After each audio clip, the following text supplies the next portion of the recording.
Hey guys, welcome to my channel. I'm Nick, and I am going to show you a quick demonstration of my $GUI script. Here we have in Nuke, we have a simple scene. It's just a simple 3D setup. It has a 3D teapot, and it is being rendered from the scanline render with a pretty high sample rate. So if I were to hit play, you can see that it is pretty slow. So I'll just let 1 frame or 2 frames go by. So it's pretty slow. One option we have is, one option I usually do is I used to take this and I would say bump it back down to 5, and it does look crappy, and now I get my performance back.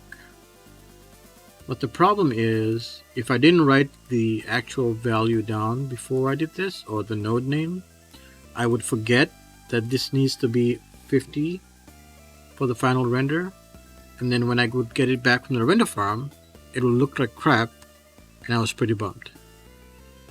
What's the other option we have? Well, the other option is we can use something like $GUI, which is a TCL command that tells a node, or tells a knob, I guess, that we are in the GUI and we should use a certain value.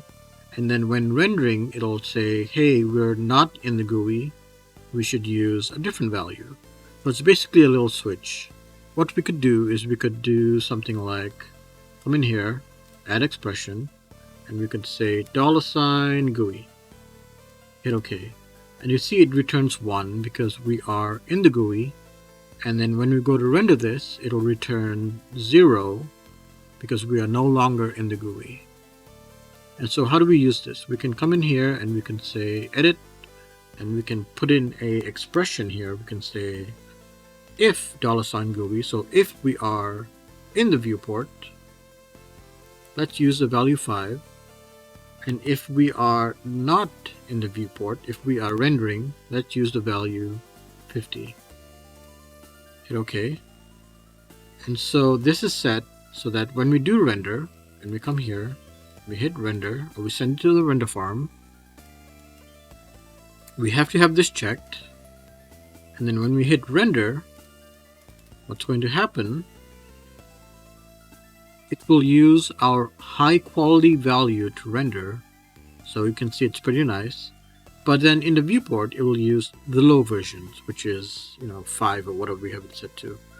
So that's pretty good. Now, so what does my script do? Well, the problem is sometimes I would forget the syntax, and so you can see that sometimes I would say, oh, maybe this has to be 50 and this 5, or 5, something like that. And then this is, backwards. So what I did was I decided to add a GUI to the GUI button. So let's click on that, come in here, and you could see that it's pretty straightforward. All it says is, for the GUI, what number do you want? Well, for the GUI, I want 5. And then for rendering, what number do you want? Well, for rendering, I want 50. So I hit OK. And then when I go to render, right, it will take in those values and it'll render it. So it is the exact same thing, except it's more visual. So I don't have to kind of stop my flow and think about what the expression was. I would just be able to go here, $GUI, in the GUI, use 2, in the render, use 20, or whatever you want. For this switch node, we can come in here and we can do the same thing. We could say $GUI. We could say in the GUI, use the value of 0, which is coming down this pipe. When you render, though, use the value of 1. And so let's take a look at that. We come in here, let's hit render. Be sure to make this use frame server over here. If not, it won't work. The $GUI will not work if this is not checked. Yeah, make sure this is on frame server and or on the render farm. So if we hit OK, it'll send it to our network. It'll start rendering. I'm going to pause right here and be back when this render is done.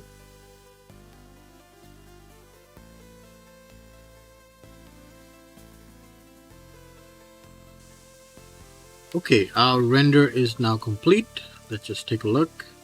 Reload, and you can see there it is. It did exactly what we wanted. It used this pipe right here with the blurred background on the switch, and it rendered it. To install this, what you have to do is you have to, download it from Nukepedia, extract the contents of the RAR file to here, and see it's right here. I've got some other tools that you could check out if you want, but you could extract it here, and then append this to your mini.py, add the search path, restart Nuke, and then in all the animation menus you will get this menu. Cool. Thank you for watching. I hope it helps you, and take care.